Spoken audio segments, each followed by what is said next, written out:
that we developed jointly among several organizations for two very important things. The first one being to basically share the practices, the wonderful practices that you can use as supporting institutions to entrepreneurs. But also, we would like to tell you about an incredible program that we have been cooking up, if you will, for a couple of months now in partnership with many organizations. So, with no further ado, I invite you to introduce yourselves in the chat. We would love to know where you're joining us from, who you are, and to start chatting and creating that dialogue. Today, we're going to specifically talk about, as we mentioned, we have a very interesting panel brought by USAID with the key aspects to support entrepreneurs and to make it effective. Inclusion and sustainability. It will be really good because we're going to talk about many relevant topics for you. But before that, I would like to introduce myself. I am Brenda Mora. I am from the Irrazonables team. I am a portfolio and investments director. What I've done throughout my work with Irrazonables is to lead and co-design initiatives on acceleration, where we have assisted and we have developed over 200 startups creating growth strategies in Latin America. We also have a network of investors and mentors. So that's just so you'll learn about who will be joining us today.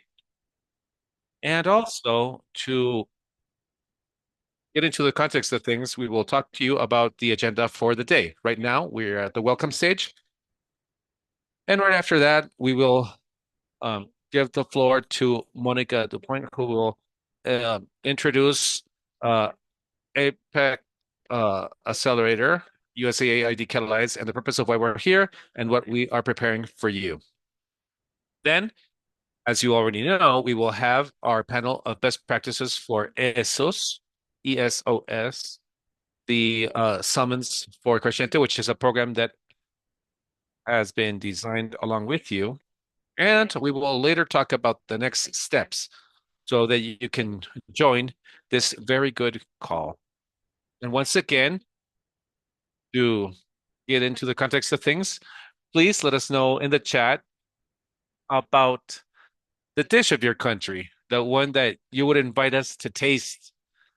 Here we see the Peruvian ceviche, the very famous bandeja paisa, the chilaquiles, the green chilaquiles from Mexico that are highly representative. And so anyway, there are different dishes here. We have the choripan. So please let us know through the chat which you would invite us to taste. I see that we have the marranitas that I hadn't heard of. We have the empanadas, the lulada. Very good, really interesting. The mute of queso, the ajiaco en Bogota, the tamal cake, iconic in Mexico, of course. So great, very cool. Well, anyway, thank you very much for sharing through the chat. If anybody else can think of a dish that they would like to share with us, that would be also great to please leave it on the chat. Anyway, we'll just leave you a couple of examples. We know that all of the countries have a lot of traditional dishes from your own countries. So anyway, it's very cool. Once again, welcome for those of you who are joining at this time. Without further ado, I would like to introduce you to Monica Dupont, who is a partnership manager and who is a leader for the program that we will talk about today, which is Catalyze APEP Accelerator. Moni was also a chief of the chapter of for Central America and Mexico. So anyway, you are in very important hands. So Moni, I would like to welcome you. Thank you for joining us. And I will now hand you the mic so you can tell us a little bit more about how you see this initiative. Well, thank you, Brenda, very much, and welcome all. Extremely happy to be here. It's been several months waiting for this day, and finally. And on my side, I would like to briefly tell you about what all this initiative, Catalyze APEP Accelerator is all about, because we believe that the fact of being able to, let's say, coexist with the different activities, well, this will also be very fruitful beyond what will be shown to us by this great team. Briefly, let me mention that this initiative of USAID Catalyze APEP Accelerator emerges from the Economic Prosperity of the Americas, which is APEP, thanks to its acronym.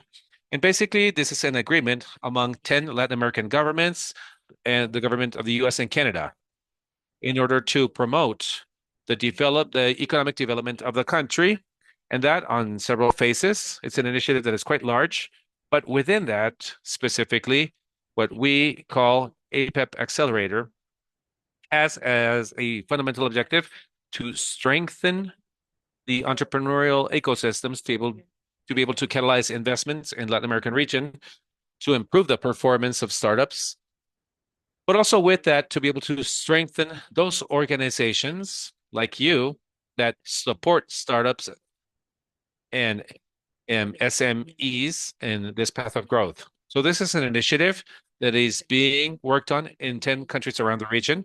Briefly, we can see in the map that we have Mexico, Costa Rica, Panama, Dominican Republic, Barbados, Colombia, Ecuador, Peru, Chile, and Uruguay. And as such, well, this initiative has an initial duration until September of 2025. This is an initiative that basically combines a diversity of activities heavily focused on what I just mentioned in terms of these objectives. And just to wrap up, I would like to tell you, because, well, it could also be of your interest, there are other two activities that we are working on, which is a program on acceleration called Kinesis.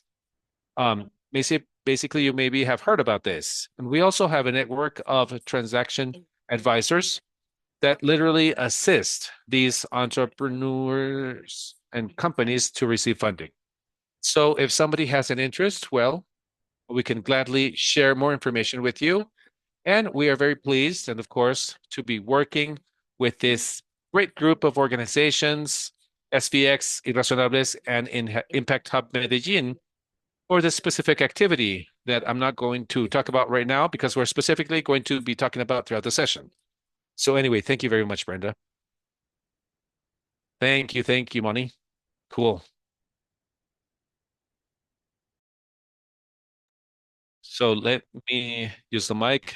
Hi, how are you all? Very excited to talk to you. We have 55 people connected in this webinar, and I'm really happy because, as Moni mentioned a while ago, this is a quite large program called Catalyze APEP Accelerator, working in 10 countries. And the first thing that I would like to do is introduce myself. I'm Marco Priego. I work as in SVS Mexico, Director of Advisory Services, and I would like to thank Moni and the group that are mainly in charge of this program for the trust that they have deposited in SVX to be implementers of this program. But we are not doing this alone. We do it as a group, as Brenda well mentioned, an implementing group that is led by SVS Mexico, SVX Colombia, Impact Hub Medellin, and Irrazonables, all of them represented by a person who will be talking, especially in several elements. You've already heard from Brenda. In a while, you will hear from Paula. You also heard from Toño, and you will also hear from other colleagues that will have an opportunity to bring up about many things that are quite impressive, and especially with all the pleasure to have this kickoff in a program that we will be working on for roughly a year that I would like to talk to you about. So for now, just a glimpse of what we will have, because later on, Paula, we will go more in depth. So first, this is a program from USAID, APEP Accelerator, as Monica mentioned. It's called Crescente. So what is this project all about? It is aimed at leaders from different organizations that support entrepreneurs.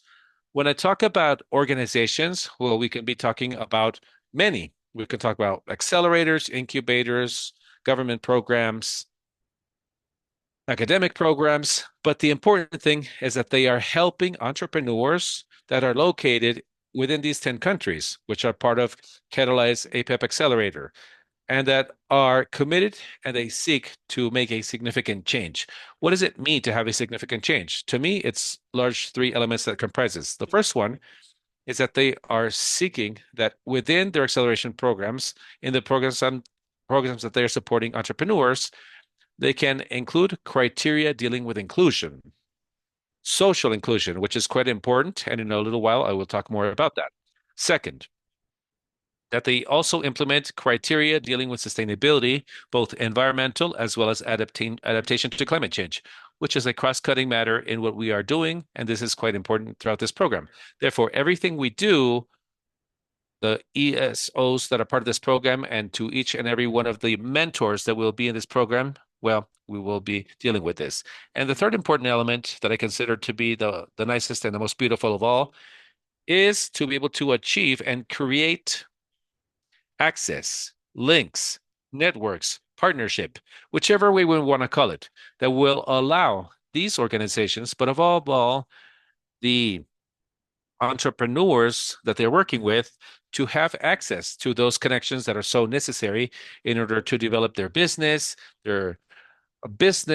whatever they're selling or the product that they're promoting, and that they can also have access to investment, market, access to donations, technical training.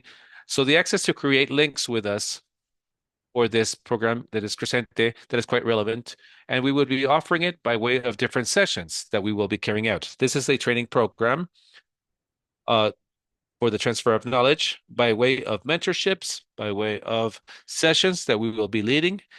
My colleague Paula will be talking further about this, but we will seek to transfer not just knowledge in a type of a masterclass, but the idea is to actually help these organizations, whether it's to develop or to improve their programs in terms of acceleration, incubation, support, whichever the name is, but they are focused on entrepreneurs. Let's move on to the next slide, please. Daniel. So specifically, who is it aimed at? In English, there's an acronym which is called, which in Spanish it's ESO, entrepreneur organizations. These are basically organizations, government programs, academic programs, whichever way we want to call it. That doesn't matter. But actually, these organizations or these programs should be working and supporting what we also call MIPYMEs or MSMEs, which is basically what MIPYMEs is all about, that are specifically supporting this. But what is also important, and what I have been mentioning, has to do with inclusion. In their programs, they should have practice or they should have a true interest of implementing inclusion practices dealing with diversity, both in their programs that are offered or what they will want to offer, but also it should be core in what they will be conveying to the entrepreneurs that they work with. Another important thing is that we are seeking these people, that is, the entrepreneurs that they work with, should not necessarily be in the important urbanized areas that are already there through other programs, but they should be in different cities, maybe smaller cities in faraway areas or in rural areas that maybe are in the informal sector. I always talk about this figure in Mexico that, and at least in Mexico, up to 60% almost of the economy is in the informal sector. So since we're talking about a program that seeks inclusion, what we are looking for is to have this program truly reach those people that don't have access, as I mentioned a while ago, to that knowledge, to transfer, to capabilities. That's why at Crescente, we are focusing on those organizations that work with MSMEs that don't necessarily have support today. Now, it's very important for these to have a positive impact on society. Of course, this is the program that seeks to make an economic development, but we also have the environmental component. They should have a lot of passion to see the growth in our countries that this program is represented in. But above all, and let me repeat this, that they are fully committed in terms of promoting inclusion and diversity within the entrepreneurial ecosystem so that they can have access to investment, the market connections that will allow them to be developed as companies. So I'll stop at this. I'm going to give the floor back to Brenda, and then I'll come back later on. Thank you. Thank you. Thank you very much, both Moni and Marco, for talking to us in about the approach that we will talk about today. I believe, Marco, and I really like to emphasize on this, thinking that you talked about two important things that we consider to be vital for the existence of this summit. And one it was access. The second one was knowledge transfer. And this is exactly one of the reasons as to why we are here today. And this gives us a segue to start with our panel of best practices for those ESOs that Marco talked about this acronym. And the interesting thing is that we are going to address four main topics that, as organizations working as a collective, we define as one of the most relevant to genuinely transfer knowledge in a very practical fashion throughout the following 40 minutes. And what we're going to talk about from the get-go, and as Marco also mentioned clearly, is how we reinforce inclusion and the impact that we generate in our organizations and to the organizations that we assist. Second, how can we generate value through communities? How can we generate vulnerabilities and trust so that to make that knowledge transfer? Then we will have tips and experiences to create strategic partnerships and how to measure our impact in a powerful fashion. And lastly, to wrap up with something that I think that is extremely relevant and interesting to all of you, and it is how to prepare organizations that we support to obtain investment. So, well, we're very excited for what is about to come in the next 40 minutes. Today, I would like to introduce you to our first speaker, who is Mauro Duque. He's joining us from Impact Hub Colombia.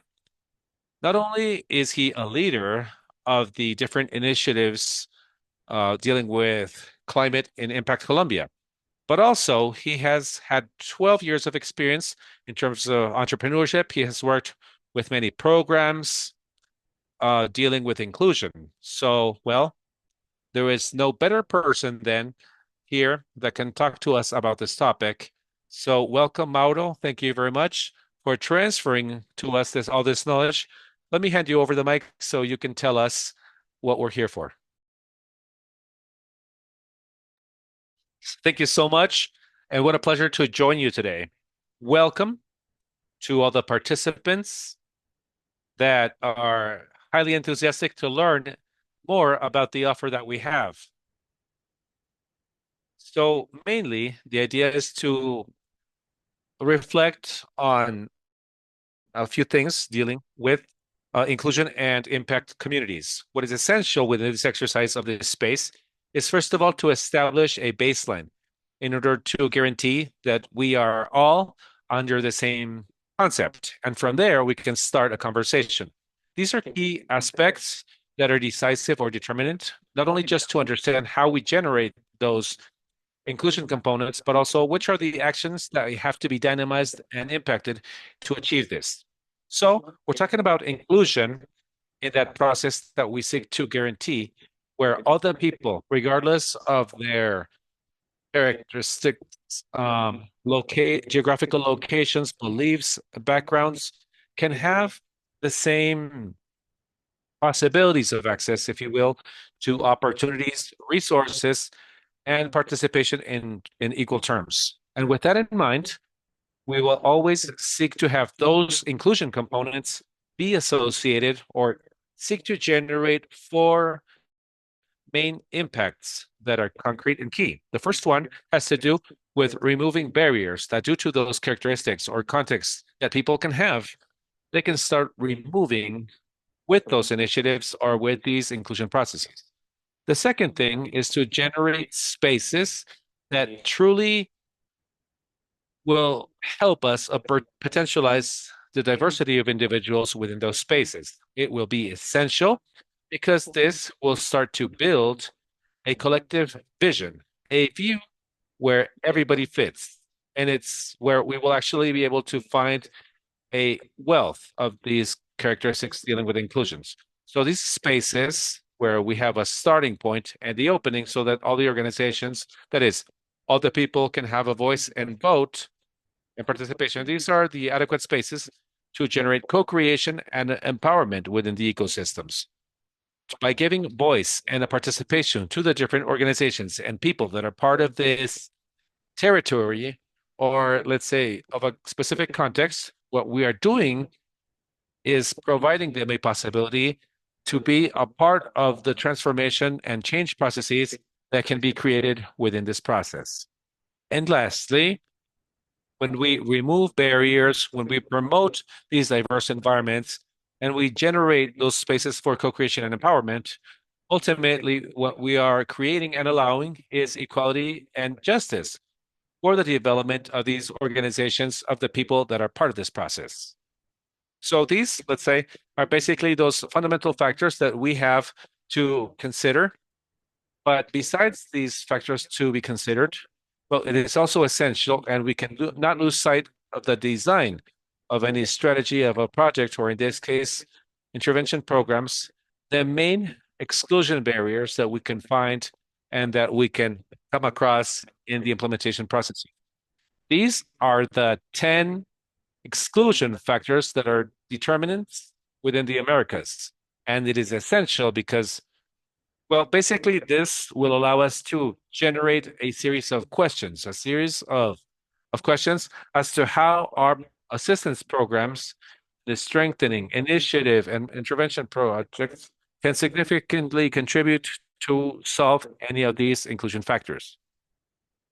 When we are structuring and developing a program and we are seeking to solve one of these exclusion factors, well, then we are giving a value and connotation around that inclusion to the different programs that we are developing. So here we will find geographical and access gaps or voids.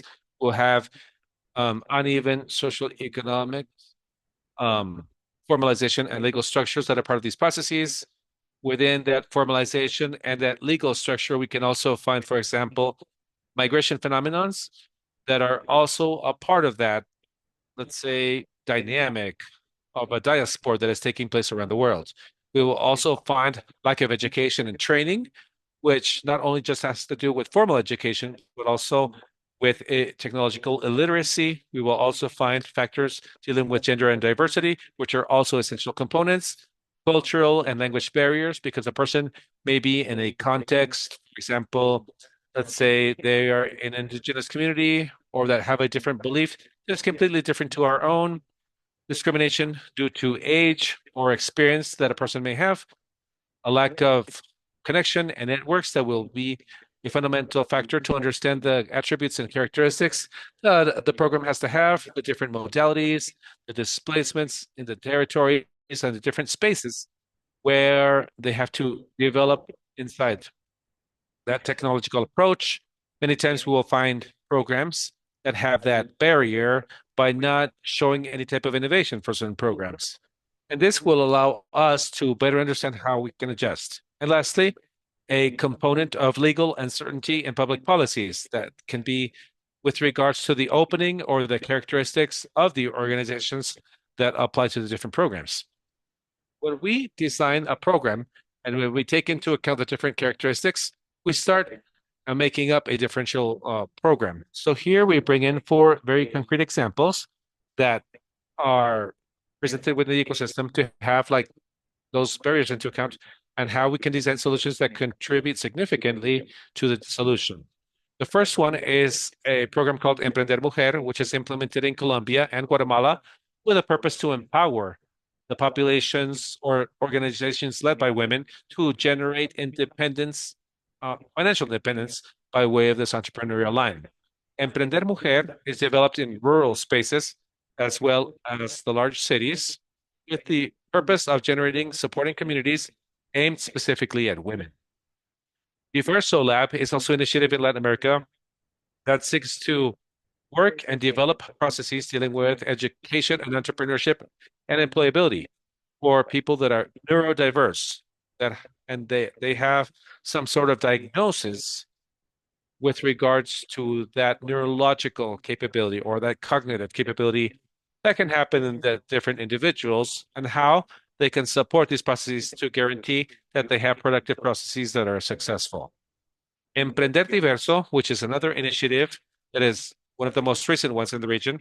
This is a program specifically aimed at strengthening initiatives and processes of the LGBTIQ plus and Visión Financiera, which is an investment fund and loans specifically focused on entrepreneurial women. So each one of these programs, whether it's because of geography or the characteristics that are dealing with neurodiversity or gender, regardless of the component, any of these programs in their vision and design seek to remove barriers and allow the inclusion of certain members that make a community and a territory. And thinking that each and every one of you can adopt that process, that you can adopt those initiatives and that way of thinking of inclusion in each one of the programs. Well, to wrap up, I would like to leave you within this presentation. Well, we will be sharing within the different spaces a battery of questions that are very short. You will find the 12 simple questions going from different viewpoints that will allow you to understand how much opening there is in each one of the programs that you are designing, that you are working with regards to this vision, if you will, of inclusion and the communities that they have an impact on. And that this will allow you to have a quick diagnosis of the different programs or one that you would like to analyze specifically, and how you can start generate questions or how you can start modify the different design elements of the program to reach that next stage, to go beyond that in terms of generating an impact. So all of this, that is the presentation, the recording and all, will be shared with all of you so that you can develop that exercise in a very concrete and diligent way, a deeper analysis, if you will, not just for you, but also for our working groups, so that this can significantly contribute to that knowledge transfer in the adoption of new tools and the design of programs that we are working throughout all the Americas. Mauro, cool, great. Thank you very much for sharing this information that is so clear, that is so tangible. I also love it the fact that you have a self-diagnosis test that we can to see where our programs are at to support acceleration, incubation, and support, whichever we want to call it. So anyway, how valuable it is to have you here and to have one of the main pillars that will have that Creciente summons. And to wrap up your participation, Mauro, I would like to now invite everybody in the chat to ask questions. We will be answering them at the end of the presentation of all, but we will have the questions recorded there so we can have a space for questions and answers with regards to the different presentations. And lastly, I would like to ask you a question, Mauro. How do you think we can potentialize the support to these populations that are vulnerable, minority, that are excluded? I think one of the sorry, I had a problem with my audio. Anyway, I think that one of the most relevant factors to be able to determine this would be the communities and the supporting groups, to the groups of interest that are surrounding those impact communities, and the organizations that are also working or that have prioritized different barriers, like the ones that we saw a while ago, in the face of those elements dealing with inclusion. So it is essential to build and develop supporting networks that contribute significantly in the mobilizations of wills for the creation of that impact throughout the territory. I think that is one of the decisive factors, the fundamental factors, and something that we also have to think about when it comes to structuring and designing supporting programs, dealing with development as well within the ecosystem throughout the region. Yes, I love it. How cool. How cool. Great. Anyway, thank you very much for leaving all this information with us. And now I would like to move on to the next topic that has everything to do with what Marto was talking to us about with this reflection as a wrap up. And here we will have Gonzalo Mancillas coming from the team of Irrazonables. He is a portfolio and investment leader within the organization. Gonzalo leads all the attraction summons for companies and has co-created programs of assistance to gather capital. And he also built a network of investors from scratch, which allows us to have a lot of visibility on how to manage communities and how to generate value by way of it. So, Gonzalo, welcome to this conversation. Thank you very much for your time. I will um, give you the floor so you can tell us how we can generate value by way of these communities. Thank you and happy to be here to greet you all. I would like to also tell you that from Irrazonables, how we can contribute.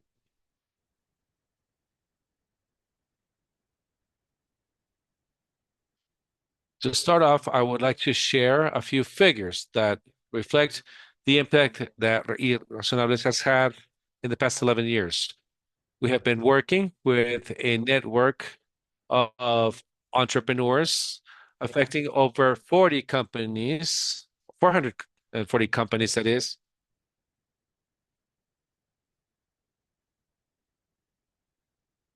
Can you hear me better there?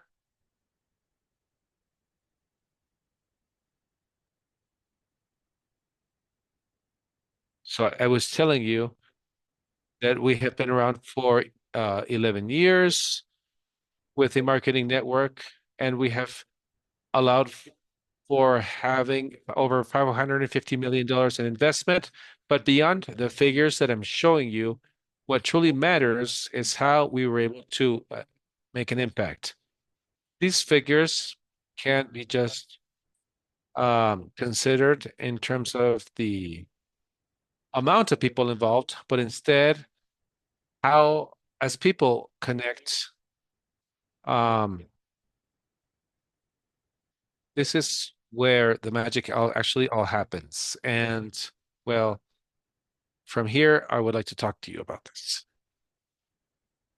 Yeah, I still see that we're not getting a good sound output. I'm going to try to get closer. From Irrazonables, we have 5 stages that I would like to walk you through so you can start seeing how we work on this. The first one has to do with the detection of skills and resources. What we see here is that we need to understand what we have, what we can work with, and what we have available to approach the entrepreneurs. And we look at the network of entrepreneurs that we have. So from here, we can start creating a strong foundation for an acceleration. And this will allow us to know what we have and what we can do.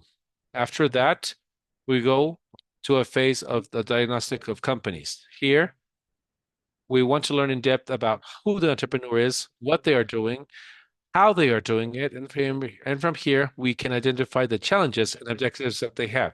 The idea is that through this, we can address them, we can create strategies, and from here, we can develop a programs of assistance that we will be having with them.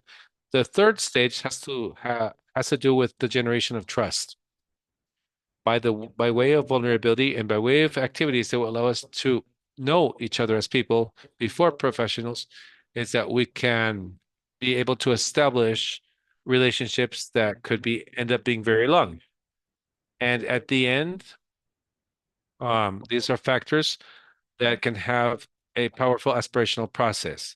And once we establish that trust, we move on to creating connections, dealing with value, um, with the right people. This would be about connecting with, let me turn off the camera. Maybe that would be perfect. So here it could be about connecting with people, whether they are mentors, investors, corporate, or government. So this will really depend on the needs that we have seen with diagnosis, the needs of the moment. So what we seek to do is to have entrepreneurs receive specific support on behalf of experts that have found similar challenges and that know how to solve these issues. Going through these 4 stages comes the last and most important one, which has to do with the community. It's not just about a program and the people that are coexist at that moment, but it's actually about creating a supporting community that remains over time. So from receiving mentorships as part of entrepreneurs, um, the idea is to decipher a way to collaborate and acquire new customers from online activities, face-to-face activities, as something that we do at Irrazonables that we call institutes, where during a week We live under a same roof with entrepreneurs and mentors and investors to take important and gigantic steps in their business where these relationships become long-lasting ones. So, Brenda, please, if you can continue. And anyway, this is our formula. So we combine growth opportunities that entrepreneurs have with the skills and strengths of our community to generate relationships of trust that are long lasting. So, how do we go about this? We do it by way of workshops, practices, and activities to break the ice among the people, to find these deep diagnosis, to have mentorship sessions one on one and collective ones. So the idea is to have long-term relationships and not just those relationships, but all on a short term. But these actually are baselines for strategic investments and that remain active long after the program is over. So these open up doors so that entrepreneurs can continue receiving value once they have finished their assistance on behalf of Irrazonables. Let's move on to the next one, please. And lastly, and to finish with my contribution, I'd like to leave you with these three reflections that are key.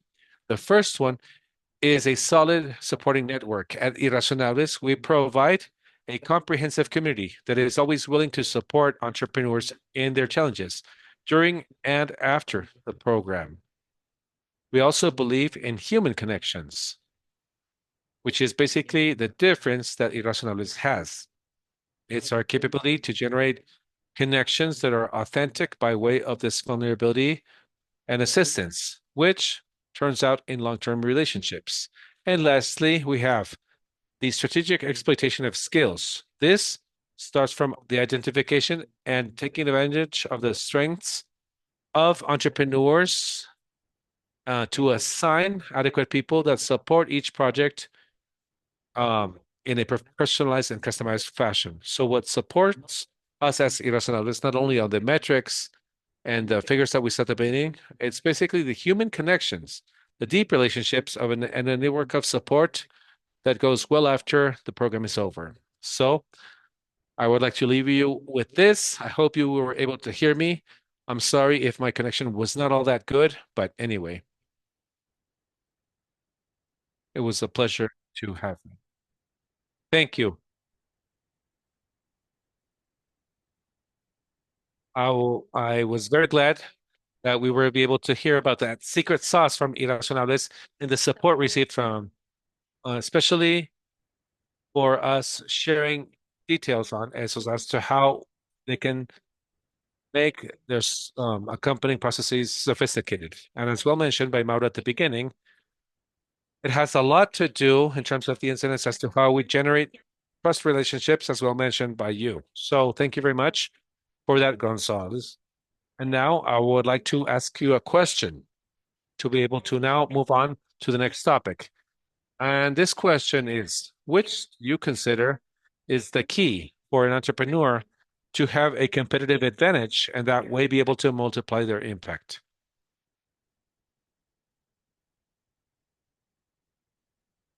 I believe, Brenda, that access to value connections.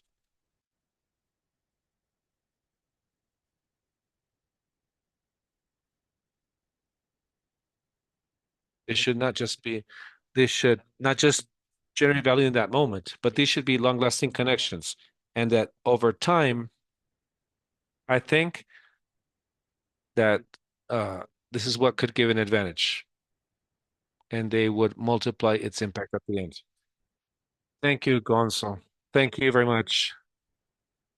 Thank you for allowing us to better understand as to how we can make it more sophisticated within the different ESOs. Now, I would love to introduce you to Paula, and Paula is going to tell us about how to ground what Gonzalo was mentioning in terms of transforming these networks into a strong network of partnerships. So, Paula, welcome. Thank you very much for this space. I'm personally very excited for this presentation. Paula, just so you all know, she is the director of SVX Colombia. She is also a member of the board of directors of NAB Colombia. Paula is the leader of the supporting program for impact investment in Colombia, and with its acronym PAIIC, will share us the methodology that they have learned uh, to develop these strategic partnerships. Paula, thank you so much. I give you the mic so you can tell us about more about this. Good morning, Brenda. Thank you very much for that introduction. And well, it's a day to celebrate today. We are very glad to be in this launching and to be able to share with all of you something that we have been working on in each one of the organizations. If we can move on to the next slide, we can see a little bit about the structure of PAIIC. As Brenda mentioned, PAIIC is a program that supports impact investment in Colombia. This program what was started by SVX Canada and Mexico like 7 years ago when the Canadian cooperation told SVX, how do you think we can have a cooperation that is somewhat more effective to take to the Colombian impact ecosystem to a next level? And well, the SVX team, well, not quickly, but this took over 4 years in terms of understanding the ecosystem, learning about the relevant actors or stakeholders. But there were two elements that emerged at the beginning. First, it had to do with the need of having technical assistance within the different stakeholders of the ecosystem. And the second very important element is how we could have resources that could be catalysts to make the wheel roll within the ecosystem. And that is how PAIIC is mainly focused on these two objectives: to deliver technical assistance and to deliver non-reimbursable resources by way of grants to the ecosystem. This is agnostic in terms of sectors. Nevertheless, it has three cross-cutting areas that are very important. So we're talking about rural development, we're talking about climate action and biodiversity, and we look at gender uh, based approaches. So this has to do with everything that has to do with the stakeholders, and at least they should be touching one of these cross-cutting matters. And how do we bring down, or how have we implemented this in Colombia? This has been done by way of four main sub-programs. The first one that is highly related to supporting actors in the development of vehicles and the structuring of financial innovation vehicles. So in the first year of the program, we worked with 10 investment funds, funds that are not necessarily launching their first vehicle, but they definitely wanted to uh, better measure their impact. They wanted to better report their impact. So with them, we created an acceleration program for over 6 months. And nowadays, one of the most important elements, maybe that's the first thing that I would like to put on the radar here, is nowadays, almost a year after this program was finished, we continue supporting over 8 funds that are in fundraising stage. So I think the continuation of these supporting processes is essential. So this role has to go beyond the program itself. For the second year of this sub-program, we work with the corporates. So understanding the corporates as those stakeholders that have that capacity not only to channel resources or to manage funds to channel resources towards impact investment, but instead they also have the capability to invest, to develop strategies and projects inside these organizations. So it's also been a program that has been extremely interesting with many things to learn from the corporate. But also a very important element is that we have sought to join the corporates, to bring in the corporates to these ecosystem, which is very valuable with many opportunities, with many challenges, but with a very specific trait. And it is the articulation has been a very important challenge here in Colombia. The second line of action that is also very important, if we want to go back, not everything that we have done has to do with strengthening. So we have worked directly with 16 companies with uh, 11 acceleration programs that have allowed us to contact um, over 500 companies that have accelerated indirectly. This means that all of this technical assistance that we have brought to the accelerators, they can bring them down to these businesses. And that is how we believe that this experience is very relevant for what Marco already mentioned, but that I'm also going to talk about later on. The third line of action is a program with investors. So we have the pipeline, we have other vehicles, and now who are going to invest here? So we are working with investors. We right now we are closing a summons for the second cohort to tell investors which are those elements that you, for those of you who already have experience in investing, can start including within your decision making for investment. And in that sense, when we're talking about gender, climate funding, when we're talking about rural development, how we can start including all those elements. And lastly, but not least, not less important, is to create a community to support initiatives that are highly related with the strengthening of the ecosystem. These are initiatives that go from public policies up to initiatives that have to do with the development of vehicles that help us to bring in more resources to strengthen the ecosystem. And so this is basically a summary. And in the next slide, we will be able to see a little bit more about the figures that we have so far as PAIIC. So we have over 618 impacted organizations in 2 years of work. It means that we have worked with 9 ESOs. However, what's important to take into account is that it's been 11 programs. So there have been ESOs that have shown their development, and we have been able to work with them in more than one program. As I mentioned, 561 accelerated businesses, 16 businesses that of impact, of 10 impact funds, 10 corporates, and 12 organizations that identify themselves as investors, but that want to continue working in the development of their investment processes from the standpoint of the impact of you. So, what do we like to highlight here? Or what would we like to highlight from Pike? And we have many Pike members connected. And you yourselves can tell us, but the creation of communities and the promotion of the development of partnerships has been one of the most positive experiences in this program. Here, I would like to highlight the importance that this has for the organizations to work in the strengthening of businesses to be able to belong to different networks. So here we have examples like those of Impacto, where we can connect with different organizations. The work done with ANDEC, the very important work done by the different NABs in the region. And here I would simply like to mention that these NABs work to ground the strategy done by Global Steering Group for Impact Investment. So they have specific guidelines, but of course, they have to adapt to the situation and specificities of each country. This in terms of the region. But if we look at it in local terms, what we do by way of the chambers of commerce or the local investment promotion centers are very important.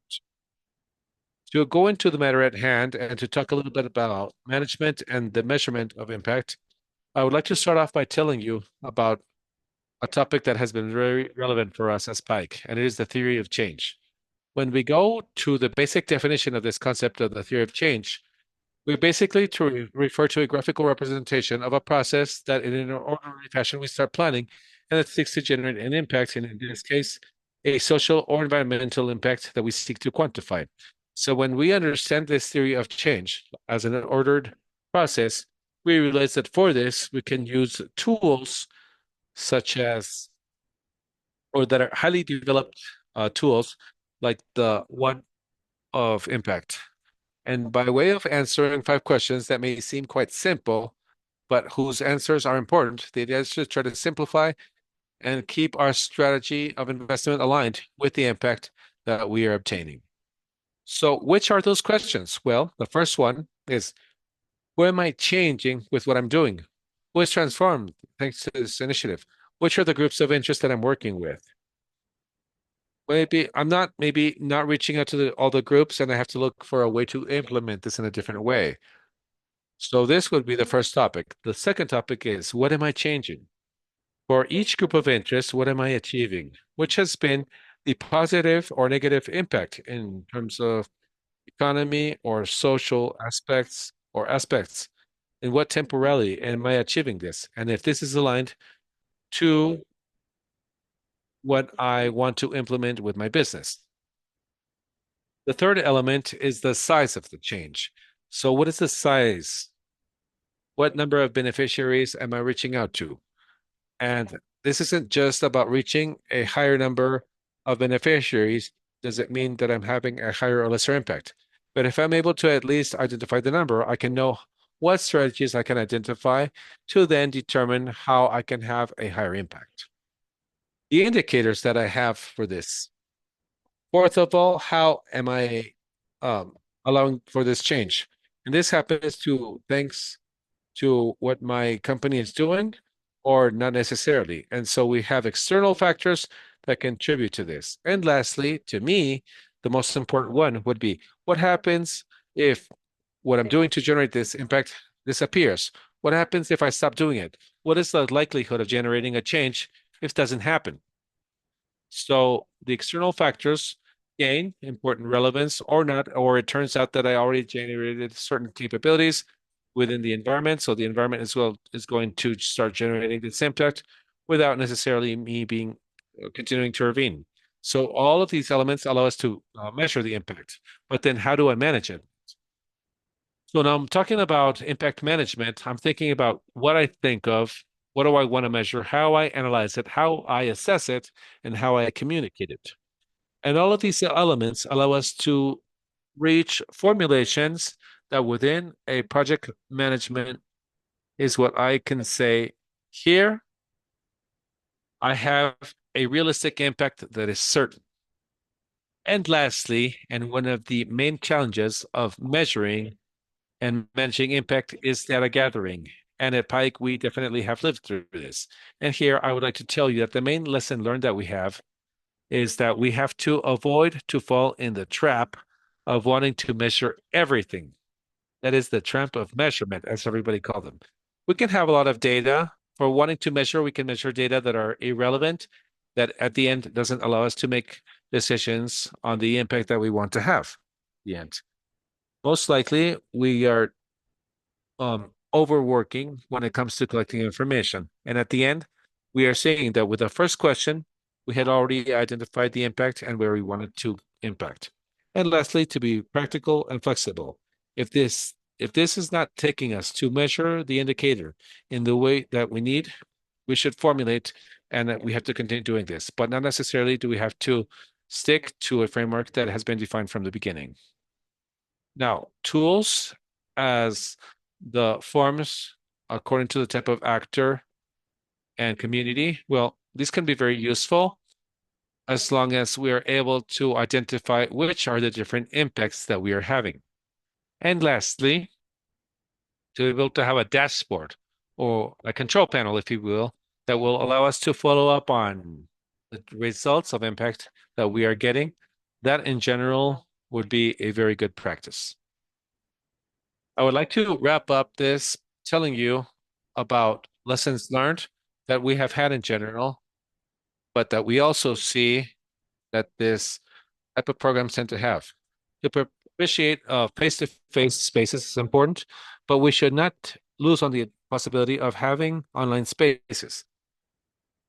All of the opportunities that we have to be able to connect and to motivate participants to get connected is something that will generate and that will start to plant seeds that in the future will become connections. That at the end is a formula as to how we can find capital as companies or how we can be able to escalate businesses to bring in new stakeholders to the table. We told you that the corporate has been an example of this. There are corporates, and we have found in Colombia specifically, just to give an example, corporates that are highly related to this, but that are not connected with the ecosystem.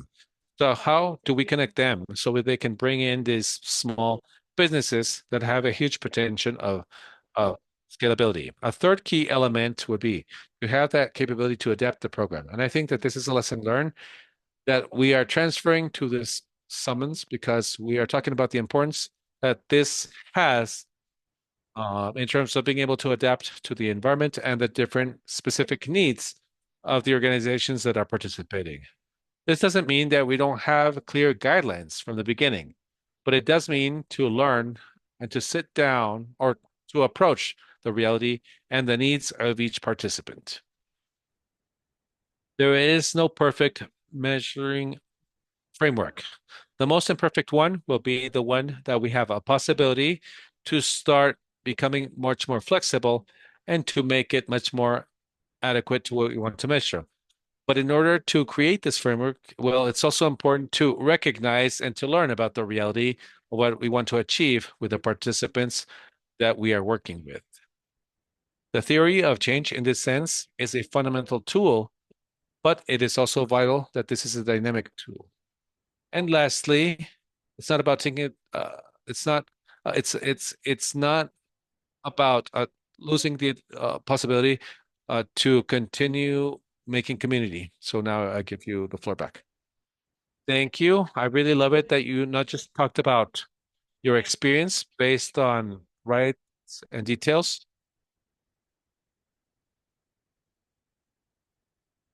and how we can mitigate this over time. I really like this part of the slide in terms of measuring impact, where you emphasize a lot on an opportunity and how we can take advantage. Thank you very much for this. Very clear in terms of what you shared, Paula. And now to wrap up with your participation, I would like to ask you a question, as I did with all the speakers. And this is how these strategic partnerships and how the management and measurement of impact can help us to remove gaps that there are in early stages for enterprises and investments. So please tell us how we can mobilize investment. Well, look, it's really impressive that how that by generating or how by participating with different networks and by having partnerships, the entrepreneurships and the ecosystems can cut their learning curve times because others have already lived through this, others didn't do too well, or others have been very successful doing other things. And that learning curve, which is very costly, not only in terms of resources, but also in terms of time, is shortened in an important way. So our invitation here is to make all the possible connections. Let's not just connect with sectors or by approaches or by the types of businesses that are receiving support. Let's connect by countries. Let's connect by lines of impact. Let's look different ways of doing so. I'm sure that all of the stakeholders have to learn from others, and these networks will help us to do all that. Thank you very much, Paula. Thank you for all of that. I love it. And I fully agree with you. I believe that we can all learn from each other, and that is exactly what you're telling us about. So, anyway, thank you very much for this. And now I would like to move on to our final presentation. Um, it's sad that we're almost reaching the end of this conversation, but we're very excited to giving the floor now to Marco. You all already greeted him. However, I would like to introduce him once again and to talk a little bit about who he is. So he can also tell us how providing assistance to entrepreneurs is, where the process of collecting capital, regardless of where the entrepreneurs are at. Marco, besides being an expert on the topic of investment, um, and besides being a leader of consultancy at SVS Mexico, he has a lot of experience in this vertical dealing with finance. He is an innate leader, so happy to hear from you, Marco. Welcome. And well, great to hear from you again with this information that is highly valuable for all of the ES. I'm going to try to be as brief as possible to recover all of the people's times. So the core part that we will be talking about in a bit that Paula will talk about, and that is Crescente. Where's it going to take me to? What are the benefits of Crescente? How can I sign up? So in a few minutes, I will shut up and the good part will come in. So there's something that is core in this part that has to do with investment readiness. This is one of the parts that we will be talking about in depth. Though. This is not a topic that can be presented in 5 minutes, but I can give you a taste of what it is and how or what it is to come. I was going to tell you a little joke, but just to tell you that because of safety, we're having micro earthquakes, and if for a certain reason I have to leave Mexico, well, that's part of that. So anyway, I was going to tell you a joke that Brendo asked you about a dish when you get scared, we eat a bolillo, which is basically a type of bread. Anyway, it was my joke. So we start with this. That is very simple. I don't know if you remember if at one point you saw Alice in Wonderland. Maybe you read about it or maybe you saw it in the movies. There was an interesting scene where Alice asks the famous cat with such a very big smile. He says, "What's the right path to follow?" And the cat answered Alice, "Well, if you don't know where you're going, it doesn't matter what path you take. You can take whichever path and it's going to be exactly the same." And that analogy to me is very important because by working with companies, especially smaller companies that are looking for funding, well, one of the main elements is that literally they don't know where they're headed or what they exactly need. And so that Anglicism, which is called investment readiness, to me leads us to be able to present a true self-exploration of companies in terms of what they truly need. There's a definition of a capability of a company to prepare themselves and bring in investment. But I always invite you to ask yourselves four simple questions, but that are really deep. The first one is literally, how much money do you need? And believe it or not, this is an answer that varies a lot because they say, well, maybe $100,000, $50,000. And I realize that they haven't thought about in depth about the word need because they really haven't thought about the needs that they have to introduce it in financial matters. And the second question is, what do you need it for? Tell me a bit more. What I've realized in that question is normally they tell me things that have to do with the immediacy. Tomorrow, next month, the next fortnight, the next 6 months. But it's about the visibility for the next 6 months or a year, or as to where the business is going or what we're doing. It really costs us to push forward. The next one, and here we get a little bit more technical. I asked them, so how do you need it? And on this, I'm talking about the famous financial instruments, and I'm specifically like under what terms. But I try to pass it into a language that is much more understandable to ask, well, do you need a loan or do you need an investment?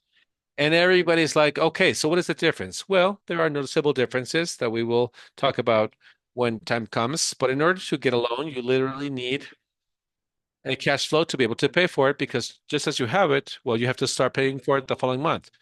There will others that will have a grace period. But when you have an investment, well, it's different because somebody's actually buying a piece of your company. And so we're talking about something very different. And lastly, and this is where I really like the most, this resources that you're looking for, this funding, or what's more, this donation, because you can even look for donations. This will help you. What will this help you in your entrepreneurship? What echelons will this allow you to go up? And above all, the word that we use a lot in finance is how will this give you traction? That is, so that you can continue moving on and be faster each time. So let's go on to the next slide, Brenda. And so when we talk about preparation for investment, the truth is that there are different methodologies. There are different elements that are covered more or less. I really like to ground them with those that are on the screen. The first one, which is a diagnosis of the business. The second is a financial model. I also have a slide for that. But I'm going to move on now to the investment strategy, the investors mapping, the pitch deck, and a one pager. The first ones literally allow you to know where you're at. And what type of company are you? There are different types of companies. And in what development stage are you in as a company? Is it, uh, are you on the initial steps? Or is it a company that already has traction and you need an investment to continue growing? The financial model allows us to answer the questions that I have just made. How much do you need? What you need it for? What type of instruments? And it's not just necessarily the next step, but the next part that has to do with the investment strategy. The investment strategy allows you to understand, well, I mean, I noted I need it in equity or debt, or I need it for certain terms because I realized in the structure of my business as to how I will behave. We need forecasts. So by having that clarity, that is very technical, it will allow us to know that in that sea of investors, because we have many investors from different types, intermediaries, institutionals, family offices, or individuals, etc., we can make it as small as we can and select that source of investment that is related to what we need. And lastly, the last ones, which is the pitch deck and the one pager, will allow us to sell our idea. At the end of the day, we are all dedicated to selling something. So our service, our product, our company, our business, it doesn't matter if I'm in a formal or informal sector, we need a way to sell it. And that's the pitch deck, which is basically a presentation. That could be a PowerPoint or something else. And the one pager will allow us to make something um, and that will be used in a single page. So during the course, we'll be talking about these things. I would have loved to have more time. I'm not going to develop on these, but the diagnosis provides these things. What investment rounds do you need? What finances do you need? What problems and solutions do you have? Not as a company, but the problem that you are solving in the true world. Here we're talking about impact investments. So what impact are you putting on the investors? What is your market? Where are you? Is it national? Is it regional? Are we talking about several countries? I want to learn about your team. Also, the people are very important. Many of them don't invest in the company. They invest in people. They invest in who you are and how you are as a company, how you are in legal terms. That's also very important. And how you are in financial terms. You have traction or not? Do you have interesting financial balances? Okay, and let's go to the last part because I don't think we have much more time. This is very relevant because not necessarily most of the entrepreneurs are financiers or are accountants or have a background on this. And the first thing I always ask them is, do you have something that has a head and feet to know what your business is like? And most of them don't have it. The important thing is that they can develop a financial model that is very simple and a spreadsheet that will allow us to see the behavior, to know if that they have the results at least extrapolated in 4 or 5 years to roughly see what their behavior will be like. All the investors initially, when they will give you a loan, they ask you for the results and the balances. So this is something that we teach them how to read. For example, the status of results of the company allows us to see if the company is profitable or not. The balance will allow us to see what assets they have, if they have assets, how much of that is debt, how much of that belongs to the shareholders, and the cash flow allows us to see if you're having a flow that will allow you to have a healthy way to operate. These are things that we see in depth in the courses that we offer. And what we seek to do is to have the ESOs have these tools, have this knowledge, practical and simple things, so that they can be conveyed to the MSMEs, that is, the mini and small sized companies that are on their initial stages that don't know how to go about this. So at the end of the day, like Crescente, is we seek to not only allow for the tools, but have a way to introduce that idea to and to face an investment process and to even practice it so we can have much more success. That to me is the investment process with techniques, but also with a bit of magic when it comes to presenting our entrepreneurship. Let's go back to you, Brenda. Thank you very much. Thank you, Marco. Great. Wonderful. I also love the fact that you went into detail, but you did it in express fashion to respect the time of all of our listeners. And I would also love to ask you a final question. And I think that collecting capital is a world that once in a while makes us afraid, right? Because um, I would like to ask you which you think is a key factor for an entrepreneur to collect capital. Well, the simplest thing that I would say is to have all your documents in order. I mean, that you can tell us if you're selling, if you can have your balance, your financial statements, and tell us exactly what you're doing. And you can tell us. And third, if you can generate trust. To me, that word is key. It's very important. And as mentioned previously, I think by Gonzalo, all of the financial system, believe it or not, and for those of you who will hear us in our sessions at Crescente, is based on trust. And I can tell you that a large part of the transactions that I have seen in the world that I live in is because we made a connection. We generated trust, and I believe in you. I believe in your business, and that's the most important thing. Very cool, Marco, and I fully agree with you. Thank you very much for your time and participation with this very valuable presentation.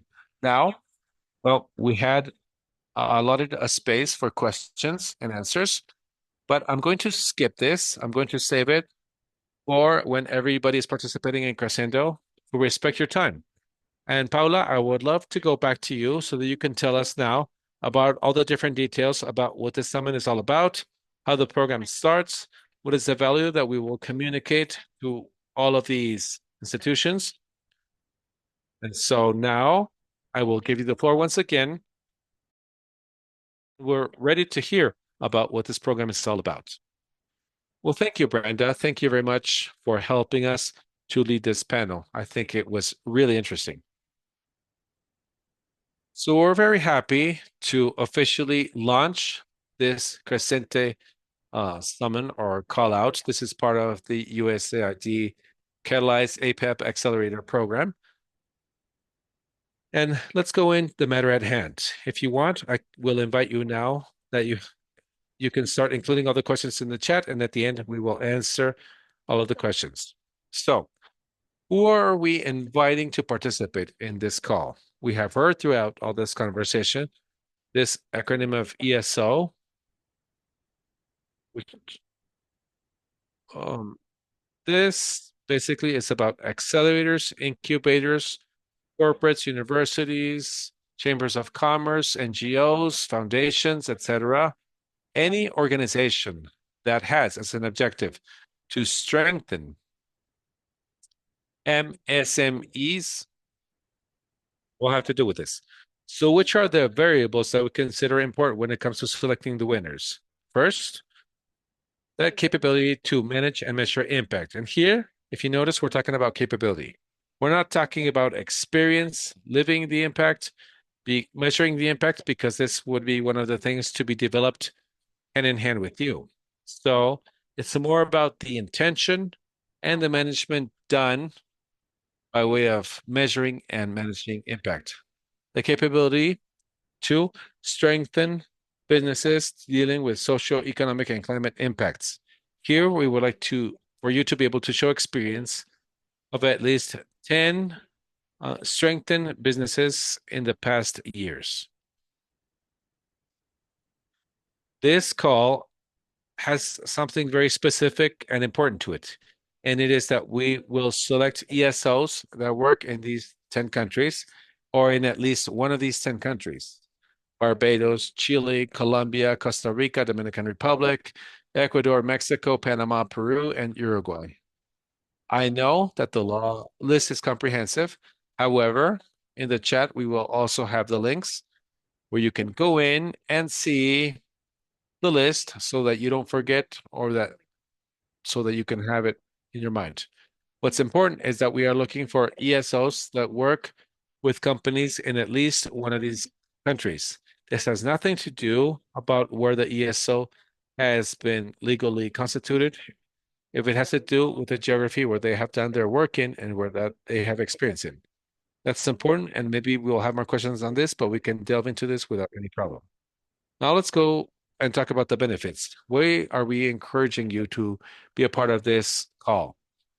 One of the differentiating factors of this process that we want to do with these organizations, or with the organizations that are selected is that capability to adapt the program and the training modules to the needs and specific requirements of these organizations. As I mentioned before, we understood and we learned that this is the best way to generate an added value that is interesting and different for these organizations. That this is why we will take our time as a team to do a detailed analysis of the needs and requirements of each one of the organizations. And even though, and as I mentioned at the beginning, we have basic guidelines of the elements and topics that we'll be working on, this could be adapted according to the specific needs of those who participate. The second thing is that we will have general sessions, but we will also have specialized sessions because we recognize the different levels of advancement within the organizations and also the different approaches of participants. Third, we are fully convinced that the strengthening of soft skills in those organizations is a catalyst element, not only for businesses, but also in the effectiveness of the training program led by the organizations that will be directly selected by the program. Fourth, as shown by Marco very shortly in his presentation, preparing for raising capital is important. And in this sense, this will be a very important approach for the program for MSMEs so that they can be able to have further access to capital. The validation and strengthening of impact models always pose challenges. This is why measuring the impact and the scalability of businesses will be an element that we will work on. And that's why developing impact tools will be, let's say, one of the pillars to be worked on in this program. And of the last one is that we are fully convinced that experience is not improvised. So the implementing teams, such as SVS Mexico, SVX Colombia, Impact Hub, and Irrazonables, well, we have dedication to be able to go in with all of our experience to support the processes of these ESOs. We will have personalized mentors, and besides the mentors, we will have them participating in group activities. So these personalized sessions will generate a lot of value if the organizations take advantage of these. Then, or now, let's talk about the selection criteria. So strengthening programs that are at least working in one of the 10 countries. I'm going to repeat the countries. We have Barbados, Chile, Colombia, Costa Rica, Dominican Republic, Ecuador, Mexico, Panama, Peru, and Uruguay. And so participating in at least one of these 10 countries will be essential. Experience will also be important, and we will take it into account. That's why we are looking for ESOs that have at least worked in the strengthening of 10 new companies. So what is the strength of these companies? An important program that Marco mentioned, like at the beginning, is the informal sector. Marco told us that in Mexico, and I have the information of 60 or 70. Yeah, in Colombia, so it's 58%. So here we have important work to be done. And I'm sure that in the rest of the countries, this is also the case.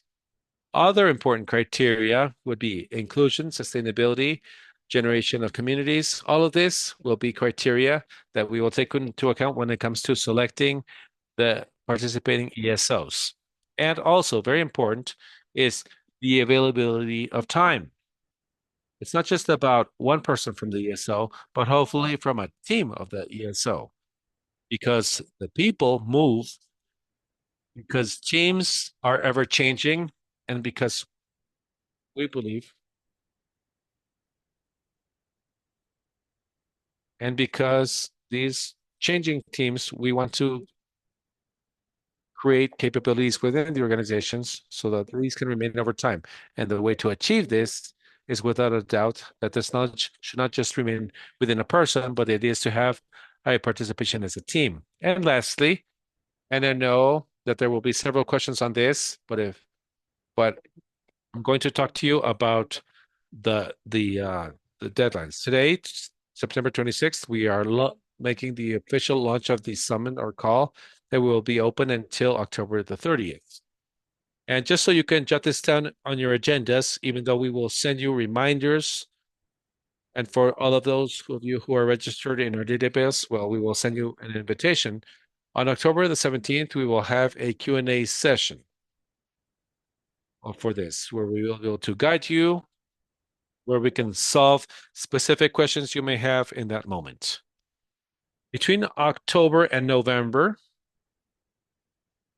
or starting October, we will start reviewing, and in November, we will be evaluating the ESOs that will apply to then, between November and December, select the participants. And the development of the program will take place between January and May of next year. To conclude this program, we will have an on-site boot camp in May of 2025. These will be our deadlines and timeframes. We are sure that this is a program that will generate a very important added value to all of you. I don't know if it's just me, but I'm on the screen. I'm seeing the screen on the criteria with the key dates. And now, I don't know, Tonio, if you would like to read questions from the chat that we could answer at this time.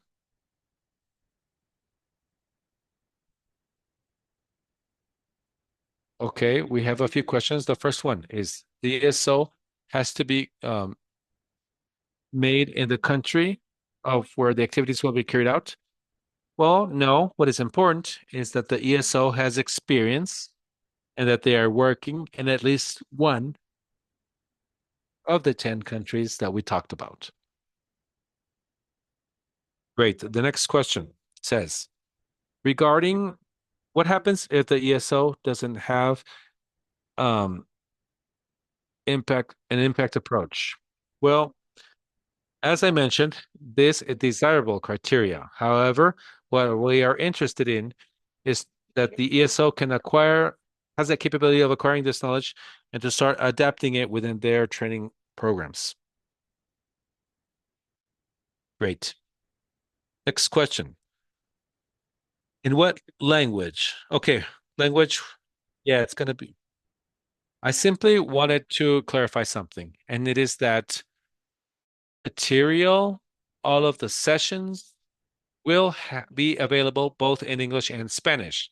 And that's really important because we know that we can have ESOs from Barbados where English is the predominant language, let's say. So all of the material will be both in English and Spanish all the time, always. Great. There's one last question. Do you receive companies that are in the stage of prototyping?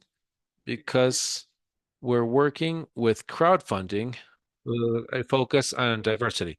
I'm assuming is if we receive ESOs in the stage of prototypes. Well, whoever asked the question, if it's an ESO in the stage of prototyping, one of the selection criteria is that we have a little bit of experience, and we are seeking to have our ESOs that have at least worked in the past year with 10 businesses or startups.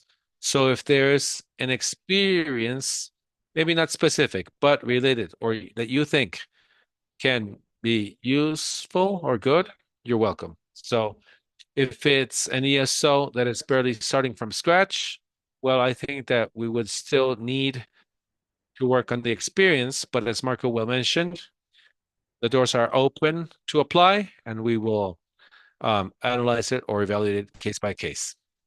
Well, I don't know if there are any more questions. Okay, there are more questions regarding the content. Um, it has to do with the investment of time per week. It's basically 4 hours per week, and 2 hours that are be dedicated for part two. That will be the task. I would like to quickly mention something in 30 seconds. All of the ESOs that are in this project, of course, will receive training, which is already on the screen. But I don't think we mentioned that last part that is quite important. At the end of all of this process, there will be an on-site boot camp. That on-site boot camp, well, the ESOs that have satisfactorily completed the program will have a scholarship to attend that on-site program where they will be able to show what they have been able to achieve in their acceleration program during the project, and also to get connections with the different partnerships and networks that we have within all this group. And the idea is that, well, they can improve their capabilities, but also access to connections. I just wanted to bring that up. Thanks, Marco. I don't know if you have any additional question. And if that is not the case, Brenda, I will give you the floor so we can wrap up and close. And I would like to thank you all for all the participants for this session. This session was both recorded in English and Spanish. And here we have the different links so that you can start checking and looking up all the information and this presentation will also be available. Excellent, Paula. Thank you very much. I think that we don't have any more questions. And to respect everybody's time, for those of you who connected, I would like to thank you for your attendance to this session that was very valuable and rich. And we are very excited to receiving your applications so that you can join us in all of this call and summons. Don't forget the key dates that Paula mentioned. Starting from the second, we have a summons open. You can start applying until October the 30th.